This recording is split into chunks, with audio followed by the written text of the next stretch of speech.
It's the Morning Brew with Friends. We have a super packed show today. It's going to be awesome. We got our friend Dr. Stephanie Fines here. We're going to talk about breast cancer awareness. Doreen Wynn is here along with Naomi Elizabeth Montoya. And we're going to talk about the best of Papa. Catherine Benz is here from the Biopark, and we're talking about what's going on with them. We're talking about free smoke alarms with Fire Chief Chris Zelaya. And we have the folks from Cinderella from Cardboard Playhouse. It's a packed show on the Morning Brew with Friends.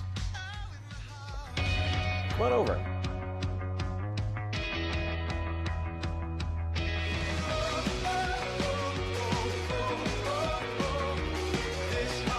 This is a super packed show. I love it when we have everybody coming on the show. The green room is full of people. I know you haven't been on in a while. We have to wade through, kind of wind our way through. Right? So I can't wait to see it. It's going to be very cool. We got the studio audience set up here. We'll be able to hang out. It'll be great fun.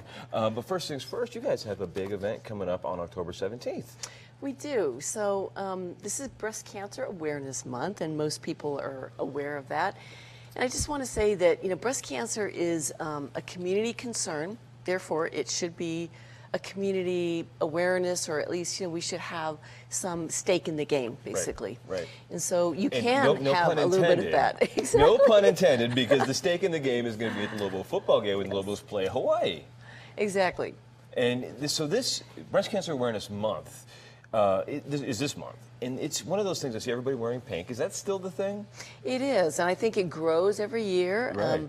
More and more people are talking about it. We are not afraid to talk about it. It used to be such a thing, like, oh, exactly. she has the big C. You and I had a conversation right? about that, how you just don't mention that to, certain over the dinner table. Now people have that conversation, and that's exactly what should be happening. Right. We need to know each other's histories. 1 in 8 women will have breast cancer over their lifetime. I think more people have 8, 9, 10 women in their lifetimes than not. So, you know somebody who has breast cancer, whether you know it or not. Right. Women in your office, women in your family, your friends. Right. Well, there's been some huge strides, and this is why I love it when the Cancer Center folks come on, because you guys are able to talk about some of the huge strides in treatment and detection. And exactly. It's getting amazing. Personalized medicine is really making things. I mean, is this the kind of disease that we're going to look at in 20 years and just say, nah, whatever, it's nothing. It's just we'll treat it almost like we would the common cold, or is it? Let me give you an example of a study that just came out September 28th in New England Journal, and they were looking at using this tool where we look at, we assign a score, a recurrence score, to a woman who has an estrogen-positive cancer with no lymph node involvement, and they just released these results that a 5-year survival rate for that woman with a really favorable breast cancer, and there are many, there are many different kinds, okay. Mm-hmm. And that woman has a 5-year survival rate of 99%. That's huge. With this treatment of using a pill alone, no chemotherapy. Wow. What would that have been, say, 10 years ago? That's about a 15% improvement. Wow. I mean, compared to maybe a little bit longer than 10 years ago, because right. we have been using these drugs for quite a while. And there is this giant hope. I mean, I know you're a professor in this at UNM, and are these the kinds of things, and when you guys are reading the journals, are we thinking that we could actually kind of solve this cancer riddle by the time?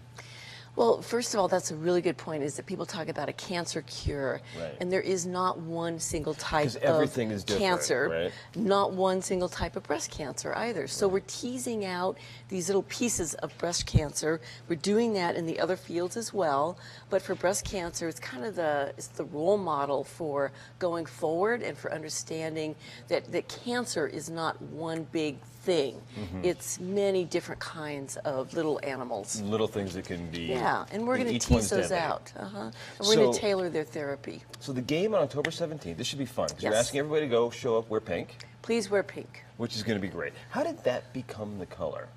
Do you know? There's got to be some kind of great urban story about how pink became the color. The stump question. That's all right. I think it's just because women just gravitate towards pink naturally. Right. It happens with little girls on up, so right. It's a natural color. Right. And then you'll be doing some free screenings, right? And free flu shots. And flu shots, exactly. If you come before the game. I need my flu shot. But so, what do you research on? Where's your research focus on? We have a couple of different things going that I'm directly involved with, including we're trying to get a phase 1 trial together using a breast radiation catheter in which you only get one fraction of radiation, one radiation treatment, so that you do not have to go through either 6 weeks of radiation treatment or even 5 days using kind of the more traditional way this catheter is used. For example, you know, we're looking a lot of population-based studies and how to get women more aware of genetic testing and counseling opportunities, for example, and how do we get that message across? And, you know, then there's bench kind of research. You know, we recently got an upgraded designation. I don't know if you know that. Actually, we had some folks on the show. Okay. Let's see if I can remember what this is. It was a Cancer 2. It's a nationwide big deal thing. It's exactly. The NCI, or National Cancer Institute, will designate your center as being kind of a you know, middle tier or a top tier. Right. And we were middle tier for a long time, and you have to pass a very stringent set of requirements to get to that top tier. And we are now a comprehensive cancer center. And does that open you up to more money, more researchers, just make you more prestigious in the world? It draws talent, you know, just like with any corporation, you know, You Apple, Google, you want to work work for the best. So it allows us to draw good talent in. It makes more national trials available to us. And we have a number of interesting national trials ongoing right now. But in addition, you have to provide a level of basic science research. You have to have the actual scientists at the bench, you know, working along with their little, you know, They can't just machines be thinking about stuff all day. They've actually got to do it, Well, and they have to come up with these ideas that will take a world stage. And UNM is actually doing that. That's huge. That is huge. Well, I'd love to see that happening right here, because it would be you. cool if we could figure out all of this stuff right here in New Mexico, you know? And then the game, before we forget, it's October 17th, and it's called the Lobos Love Pink game, and I'll be wearing pink. Those who wear pink can purchase a ticket for $11 Pink head a to day toe? in the game. Oh, well, I don't know. We'll see what we can find. Okay, We'll find okay. something. All right. Yes. I encourage you to do so, and everyone to come and show their awareness and support of breast cancer issues. We'll see you on October 17th. Thank you very, very much. Thank you. And we'll be back in just a couple of seconds on the Morning Brew with Friends. We got a packed house today with lots and lots of performances. Should be a lot of fun.